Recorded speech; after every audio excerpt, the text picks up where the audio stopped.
السلام عليكم ورحمة الله وبركاته. أهلا وسهلا في لقاء جديد من لقاءات قناة رهبري خطابات. كيف أنتم إخواني وأحبائي؟ جعلكم الله في أمن وعافية اليوم أقدم أمامكم حياة مباركة عطرة فضاحة عن الطفيل بن عمرو الدوسي رضي الله تعالى عنه. ولا شك أن هناك كثيرا من الرجال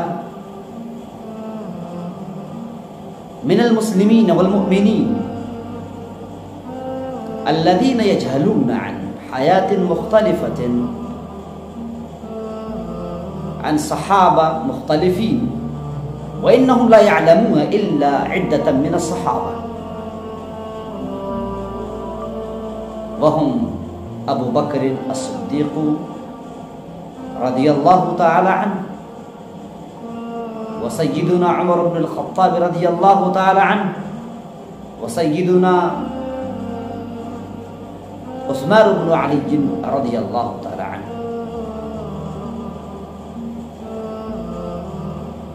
والصحابة الآخرون الذين كان عددهم كثير، رغم ذلك نحن جاهلون عن حياتهم ولا نعلمهم إلا قليلا،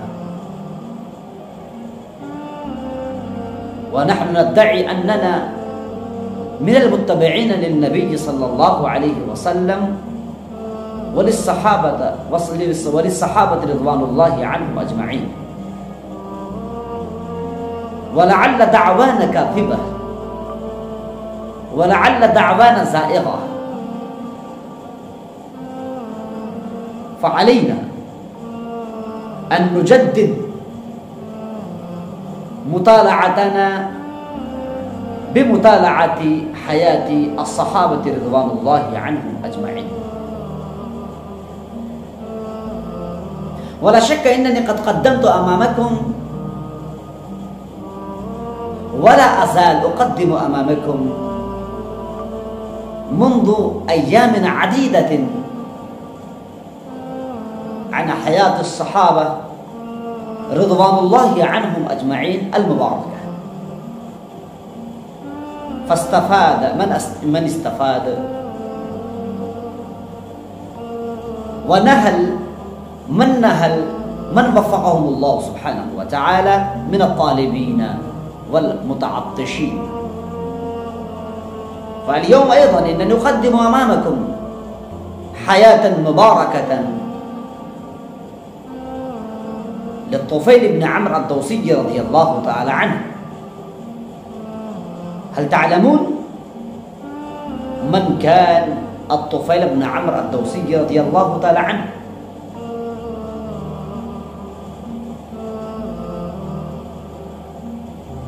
وما مآثره الكريمة وما مآثره الخالدة؟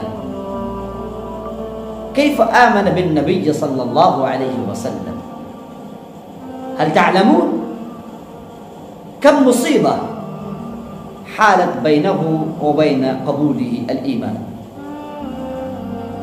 هل تعلمون حينما أمى وقصد مكة المكرمة كيف حالت قريش بينه وبين سماعه النبي صلى الله عليه وسلم والقرآن وتلاوته؟ هل تريدون أن تستفيدوا بحياة الطفيل بن عمرو الدوسي رضي الله تعالى عنه المباركة؟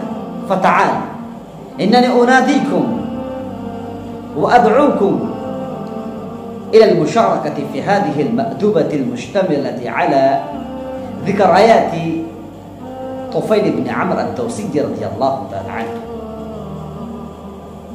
من الطفيل بن عمرو؟ الطفيل بن عمرو الدوسي رضي الله تعالى عنه الذي قال له والذي دعا له النبي صلى الله عليه وسلم قائلا: اللهم اجعل له آية تعينه على ما ينوي من الخير. هل تعلمون لماذا دعا النبي صلى الله عليه وسلم له بمثل هذه الأدعية؟ فتعالوا اليوم إن شاء الله سأتحفكم بعلم عن حياته.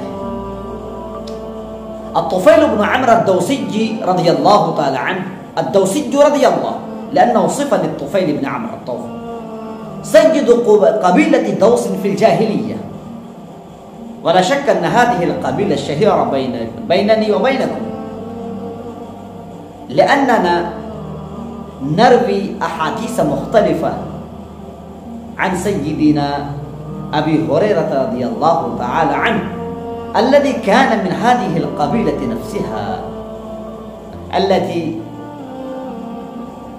كان منسوبا إليها عمرو بن طفيل بن عمرو الدوسي رضي الله تعالى عنه. فكان طفيل بن عمرو الدوسي رضي الله تعالى عنه سيد قبيلة دوس في الجاهلية، والشريف من أشراف العرب المرموقين، وكان له مكانة مرموقة بين السادة دوس، بين السادة العرب في الجاهلية، وواحد من أصحاب المروءات المعدودين الذي كانت له حمية وغيرة وعزة مرموقة مرتفعة بين سادة قريش، بين سادة العرب.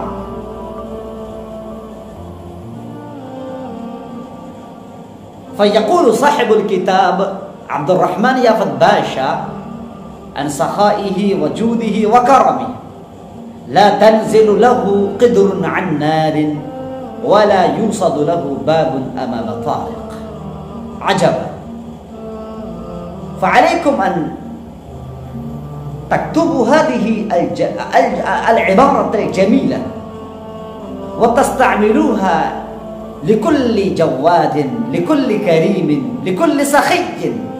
لا تنزل له قدر عن نار، لا تنزل لزيد قدر عن نار ولا يوصد له ولا يغلق له باب أمام طارق، الرجل الغريب، الرجل الأجنبي الذي يؤم إلى بيته فإنه يطعم ويأكل لديه. وما كان باب الطفيل بن عمرو الدوسي رضي الله تعالى عنه مسدودا ومغلقا على أي شخص وإن كان أجنبيا، لأن الطفيل بن عمرو الدوسي رضي الله تعالى عنه الكريم الجواد الذي هو يطعم الجائع ويؤمن الخائف ويجير المستجير، يطعم الجائع. ولا شك إن هذه هي الصفات والخصائل النبيلة الكريمة الرفيعة التي كانت موجودة في النبي صلى الله عليه وسلم، وهذه هي الصفة الجميلة التي بينتها السيدة خديجة رضي الله تعالى عنها حينما رجع النبي صلى الله عليه وسلم من غار حراء ونزل عليه جبريل عليه الصلاة والسلام بالوحي، فإنه خاف واستوحش ورجع إلى زوجته خديجة رضي الله تعالى عنها، وإنه ظهر ما ظهر، وإنه بين ما بين، خائفا. فما قالت وما أجابت السيدة النبيلة خديجة رضي الله تعالى عنها: إنك رجل تعين على النوائب. نعم، فمثل هذه الكلمات النيرة التي تدل على صفات النبي صلى الله عليه وسلم وخصاله النبيلة المرتفعة التي أدت إلى نشر الإيمان في جزيرة العرب في أيسر وقت في مدة يسيرة. وكذلك الطفيل بن عمرو الدوسي رضي الله تعالى عنه كان له صفة يطعم الجائع ويؤمن الخائف. نعم. وإنه يدفع كربة عن كل ذي مصيبة ويجير المستجير، وإنه يوي كل من يأوي إليه، وهو إلى ذلك أديب أريب لبيب. لبيب أي ذكي فطن له شهامة، وشاعر مرهف الحس رقيق الشعور، بصير بحلو البيان وبره. نعم، إنه كان ينشد ويقدم الأبيات العسيلة والأبيات المريرة حسب المخاطب. إن كان المخاطب عدوا فإنه يقدم الأبيات المريرة. نعم. وإن كان هو محبوبا فإنه يقدم الأبيات المعسولة حيث تفعل فيه الكلمة فعل السحر. فإنه كان حينما يقدم أي بيت فذلك البيت يسحر ويؤثر على كل قلب سامع. غادر طفيل منازل قومه في تهامة متوجها إلى مكة، ورح الصراع دائرة بين الرسول الكريم صلوات الله وكفار قريش. نعم، رح الصراع يعني التنازع، التخاصم، القتال، المقاتلة كانت جارية بين النبي صلى الله عليه وسلم وبين كفار قريش. فتلك البيئة فذلك الجو قصد الطفيل بن عمرو الدوسي رضي الله تعالى عنه إلى أرض مكة. كل يريد أن يكسب لنفسه الأنصار ويجتذب لحزبه الأعوان. النبي صلى الله عليه وسلم أيضا يريد أن يكسب لنفسه الأنصار الذين يعاونونه، الذين يناصرونه، الذين ينصرونه في هذه المهمة، في هذه الجهة القيمة أو في نشر الدعوة الإسلامية. وكذلك كفار مكة أيضا إنهم يريدون اجتذاب الأعوان والأنصار الذين يعابرون على نشر الشر، على دفع النبي صلى الله عليه وسلم. فلما سمعت قريش إتيان الطفيل بن عمرو الدوسي رضي الله تعالى عنه فما جرى، فعليكم أن تستمعوا أيها الإخوان. فالرسول صلوات الله وسلامه عليه يدعو لربه وسلاحه الإيمان والحق. ما كان لدى النبي صلى الله عليه وسلم سلاحا إلا سلاح الإيمان والحق وقول الحق. وكفار قريش يقاومون دعوته بكل سلاح، بسيف وبكل سيف وبكل سهم وبكل قول وبكل جملة. نعم، ويصدون الناس عنه بكل وسيلة. ووجد الطفيل نفسه يدخل في هذه المعركة على غير رهبة، ما كانت لديه أي عدة، ويخوض غمارها عن غير قصد، فهو لم يقدم إلى مكة لهذا الغرض. ما قصد الطفيل بن عمرو رضي الله تعالى عنه مكة المكرمة لهذا الغرض، بل إنه جاء للاعتمار للعبرة. نعم، ولا خطر له أمر محمد وقريش قبل ذلك على بال، وما جرى أي خيال عن المقاتلة التي كانت جارية بين النبي صلى الله عليه وسلم وبين كفار مكة. ما كانت له علم بهذه المقاتلة وبهذا الخصام وبهذا الدين الذي جاء به النبي صلى الله عليه وسلم. من أجل ذلك إن الطفيل بن عمرو الدوسي رضي الله تعالى عنه إنه دخل مكة المكرمة بأي أهبة. نعم، ومن هنا كانت للطفيل بن عمرو الدوسي مع هذا الصراع حكاية لا تنسى، فلنستمع إليها فإنها من غرائب القصص. نعم. حدث الطفيل قال، ماذا قال؟ قدمت مكة فما إن رآني سادة قريش حتى أقبلوا علي فرحبوا بأكرم ترحيب وأنزلوني فيهم أعز منزل. ما شاء الله، ما أحسن هذه التعبيرات الجميلة النيرة. فعليكم أيها المستمعون الكرام، أيها المتعطشون، أيها المستفيدون بهذه القناة وبهذا الدرس، عليكم أن تسجلوا وتكتبوا هذه التعبيرات النيرة. ماذا قال؟ فرحبوا بي أكرم ترحيب.